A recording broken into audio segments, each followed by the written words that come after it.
ಧರ್ಮಸ್ಥಳ ಪ್ರಕರಣವನ್ನ ಎಸ್ಐಟಿಗೆ ನೀಡಿರುವ ವಿಚಾರ.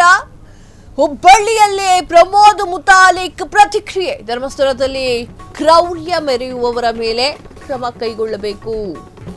ಧರ್ಮಸ್ಥಳ ಪ್ರಕರಣವನ್ನ ಎಸ್ಐಟಿಗೆ ನೀಡಿರುವಂತಹ ವಿಚಾರ. ಹುಬ್ಬಳ್ಳಿಯಲ್ಲಿ ಪ್ರಮೋದ್ ಮುತಾಲಿಕ್ ಪ್ರತಿಕ್ರಿಯೆ. ಧರ್ಮಸ್ಥಳದಲ್ಲಿ ಕ್ರೌರ್ಯ ಮೆರೆದಿರುವವರ ಮೇಲೆ ಆಗ್ರಹ ಆಗಲೇಬೇಕು, ಕ್ರಮವನ್ನ ಕೈಗೊಳ್ಳಲೇಬೇಕು. ಸೌಜನ್ಯ ಕೇಸ್ ಐಒ ವಿಚಾರಣೆ ಮಾಡಬೇಕೆಂದು ಕೋರ್ಟ್ ಆದೇಶವಿದೆ. ಆದರೆ ಅದು ಇಲ್ಲಿಯವರೆಗೂ ಕೂಡ ತನಿಖೆ ಆಗಿಲ್ಲ. ಈಗ ಎಸ್ಐಟಿ ತನಿಖೆ ಅವಶ್ಯಕತೆ ಏನಿತ್ತು? ಅನಾಮಿಕ ವ್ಯಕ್ತಿಯ ಬ್ರೇನ್ ಮ್ಯಾಪಿಂಗ್ ಆಗಬೇಕಾಗಿತ್ತು. ಸರ್ಕಾರ ತರಾತುರಿಯಲ್ಲಿ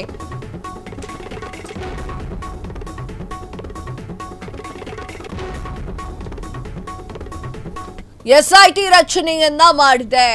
ಯಾವುದೋ ಒತ್ತಡಕ್ಕೆ ಮಣಿದು ಸರ್ಕಾರ ಎಸ್ಐಟಿ ರಚನೆಯನ್ನ ಮಾಡಿದೆ. ಇಲ್ಲಿಯವರೆಗೂ ಕೂಡ ಏನೂ ಸಿಕ್ಕಿಲ್ಲ.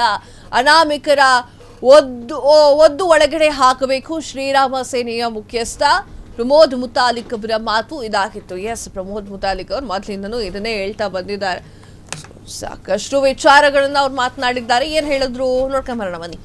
ಸೌಜನ್ಯ ಹತ್ಯೆ, ರೇಪ್ ಅಂಡ್ ಮರ್ಡರ್, ಇನ್ನೂವರೆಗೆ ಯಾರು ಏನು ಯಾವ ವ್ಯಕ್ತಿಯಿಂದ ಆಗಿದೆ ಅನ್ನುವಂಥದ್ದು ಇನ್ನೂವರೆಗೆ ಕಂಡುಹಿಡಿಯಕ್ಕಾಗಿಲ್ಲ.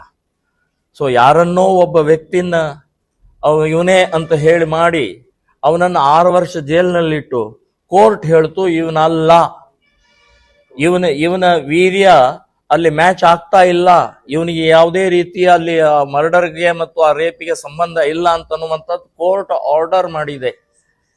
ಸೊ ಆದಾಗಲೂ ಕೂಡ ಇಲ್ಲಿವರೆಗೆ ಯಾವುದೇ ರೀತಿಯ ಆ ವ್ಯಕ್ತಿಯ ಕಂಡುಹಿಡಿಯಕ್ಕೆ ಆಗಿಲ್ಲ.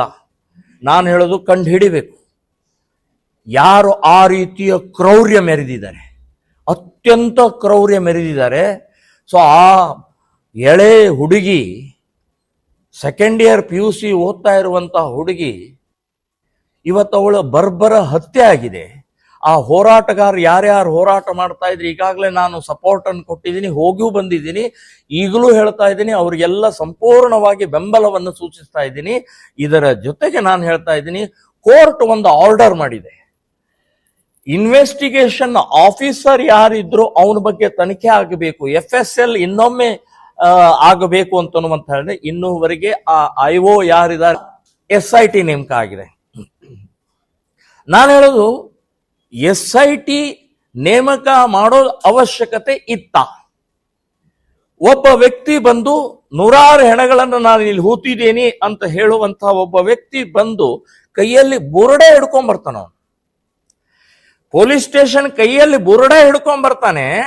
ಪೊಲೀಸರು, ಸರ್ಕಾರ ಈ ಬುರುಡೆ ಯಾರ್ದು, ಎಲ್ಲಿಂದ ತಂದಿ, ಎಲ್ಲಿ ಅಗದಿದೀಯಾ ಅಂತನ್ನುವಂಥದ್ದು ಇವತ್ತಿನ ತನಕ ಪತ್ತೆ ಆಗಿಲ್ಲ, ಇವತ್ತಿನ ತನಕ ಕೇಳಿಲ್ಲ.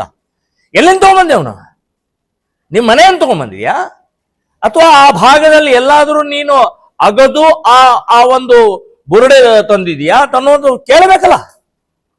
ಏನಿಲ್ಲ, 100 ನಾನು ಇದು ಮಾಡ್ಬಿಟ್ಟಿದ್ದೀನಿ, ತಕ್ಷಣ ಸರ್ಕಾರ ನೋಡಿ ಆ ವ್ಯಕ್ತಿಯ ಬ್ರೈನ್ ಮ್ಯಾಪಿಂಗ್ ಆಗೋದಿತ್ತು. ಯಾವ ವ್ಯಕ್ತಿ ನಾನು 100 ಇಲ್ಲಿ ನಾನೇ ಸಮಾಧಿ ಮಾಡಿದ್ದೀನಿ, ನಾನೇ ಇದರಲ್ಲಿ ಇಲ್ಲಿ ಹೆಣ್ಣು ಹುಡುಗಿಯರದೆಲ್ಲ ಮಾಡಿದ್ದೀನಿ ಅಂತ ಅನ್ನುವಂಥ ವ್ಯಕ್ತಿನ ಸೋಮವಾರ ಬ್ರೈನ್ ಮ್ಯಾಪಿಂಗ್ ಕೋರ್ಟ್ ನಲ್ಲಿ ಆಗೋದಿತ್ತು.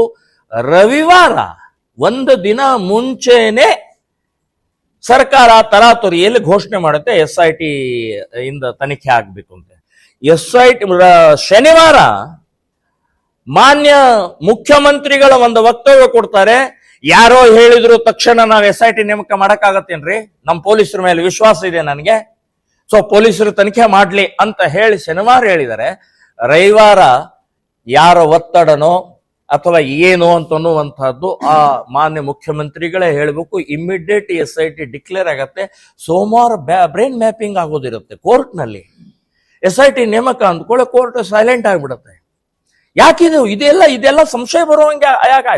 ಓಕೆ, ನಾನು ಹೇಳೋದು ಇವತ್ತು SIT ನೇಮಿಸುವ ಅಷ್ಟು ಅದು ಗಂಭೀರವಾಗಿದೆಯಾ? ಆಯ್ತು, 1, 2, 3, 4, 5 ಎಲ್ಲೂ ಏನೂ ಸಿಗ್ತಾನೆ ಇಲ್ಲ ಅಂತನ್ನುವಂತ ಸಂದರ್ಭದಲ್ಲಿ ಅವನು ಒಳಗಡೆ ಹಾಕಬಾರ್ದ? ಆ ವ್ಯಕ್ತಿ ಯಾರು? ಅವನು ಎಲ್ಲೂ ಅವರು ಹುಡುಕಾಡದಂತ ಇದರಲ್ಲಿ ಏನೂ ಸಿಗ್ತಾ ಇಲ್ಲ ಅಂತ ಅಂದ್ರೆ ಪೊಲೀಸರು 4 IPS ಅಧಿಕಾರಿಗಳನ್ನ ನೀವು ಒಂದು ಇದನ್ನ ಸ್ಮಶಾನಕ್ಕೆ ಬಿಟ್ಟಿದ್ದೀರಿ ಅಂತಂದ್ರೆ ಏನಿದು ಸರ್ಕಾರಕ್ಕೆ ಅಪಮಾನ ಅಲ್ವಾ? ಹಾಗಾದ್ರೆ SIT ಮುಂಚೆ ತನಿಖೆ ಮಾಡಿದಂತ ಅಲ್ಲಿ ಪೊಲೀಸ್ ಇಲಾಖೆ ಪೊಲೀಸ್ ಸ್ಟೇಷನ್ ಹಾಗಾದ್ರೆ ಸತ್ತಿತ್ತ? ಅವ್ರೇನ್ ಮಾಡಿದ್ರಾಗಾರೆ? ಇಷ್ಟು ನೂರಾರು ಸಾವಿರಾರು ಅಂತ ಹೇಳುವಂತ ವ್ಯಕ್ತಿ ಗಾಳಿಯಲ್ಲಿ ಗುಂಡು ಬಿಟ್ಟಂತವ್ರಿಗೆ ಈ ರೀತಿಯ ಪ್ರಕ್ರಿಯೆನ? ಸಿದ್ದರಾಮಯ್ಯನವರೇ, ನಾಸ್ತಿಕವಾದಿಗಳಿದ್ದೀರಿ ನೀವು, ಹಿಂದೂ ವಿರೋಧಿ ಇದ್ದೀರಿ ನೀವು. ಸೊ ಇದರ ಲಾಭವನ್ನ ತಗೊಳ್ಳುವಂತ ಪ್ರಕ್ರಿಯೆಯನ್ನ ನೀವು ನೇರವಾಗಿ SIT ಮೂಲಕ ಮಾಡುವಂತ ಪ್ರಕ್ರಿಯೆ ಮಾಡ್ತಾ ಇದ್ದೀರಿ. ಇದು ಸರಿಯಲ್ಲ. ಈಗಾಗಲೇ ಮಾನ್ಯ ಸಿದ್ದರಾಮಯ್ಯನವರಿಗೆ ಕಾಂಗ್ರೆಸ್ಗೆ ನೇರವಾಗಿ ಒಬ್ಬ ಕಾಂಗ್ರೆಸ್ಸಿನ ಹಿರಿಯ ನಾಯಕರು ಜನಾರ್ದನ್ ಪೂಜಾರಿ ಅವರು ಉಗುಳಿದ್ದಾರೆ. ಅವರು ಕಪಾಳಗೇಟಿ ಹೊಡೆದು ಹೇಳಿದ್ದಾರೆ, ಏನು ಸಿದ್ದರಾಮಯ್ಯನವರೇ ಏನ್ ಮಾಡ್ತಾ ಇದ್ರಿ ನೀವು? ಆ ಪವಿತ್ರ ಸ್ಥಾನವಾದಂತಹ ಧರ್ಮಸ್ಥಳದ ಆವರಣ ಒಳಗಡೆಗೆ ನೀವು ಹಡ್ಡುತ್ತಾ ಇದ್ದೀರಾ, ಅಲ್ಲಿ ಅಗಿತಾ ಇದ್ದೀರಿ, ಅಲ್ಲಿ ಹೆಣಗಳು ನೋಡ್ತಾ ಇದ್ದೀರಿ. ಮಸೀದಿ ಒಳಗೆ ಚರ್ಚ್ನೊಳಗೂ ಕೂಡ ಹೆಣಗಳನ್ನ ಹುಗಿದಿದ್ದಾರೆ, ಅದನ್ನು ಮಾಡಿ ಅಂತ ಹೇಳಿ ಜನಾರ್ದನ ಪೂಜಾರಿ ಅವರು ಹೇಳಿದಾರ್ರಿ. ಕಾಂಗ್ರೆಸ್ಸಿನ ಹಿರಿಯ ನಾಯಕರು ಸರಿಯಾಗಿ ಏಟು ಕೊಟ್ಟಿದ್ದಾರೆ ಕಾಂಗ್ರೆಸ್ಗೆ ಮತ್ತು ಸಿದ್ದರಾಮಯ್ಯನವರಿಗೆ. ಇನ್ನು ವಚನಾನಂದ ಸ್ವಾಮೀಜಿಯವರು ಕೂಡ ಬಹಳ ಸ್ಪಷ್ಟವಾಗಿ ಹೇಳಿದ್ದಾರೆ, ಇಲ್ಲಿ ಯಾವುದೇ ರಾಜಕೀಯ ಮಾಡದೆ, ಯಾವುದೇ ಭಿನ್ನಾಭಿಪ್ರಾಯ ಇಲ್ಲದೆ ನಾವು ಒಟ್ಟಾಗಿ ಇದನ್ನ ವಿರೋಧಿಸಬೇಕು. ಕ್ಷಣ ಕ್ಷಣದ ಸುದ್ದಿಗಳಿಗಾಗಿ ಫ್ರೀಡಂ ಟಿವಿ ಸಬ್ಸ್ಕ್ರೈಬ್ ಮಾಡಿ, ಲೈಕ್ ಮಾಡಿ ಹಾಗೂ ಫಾಲೋ ಮಾಡಿ.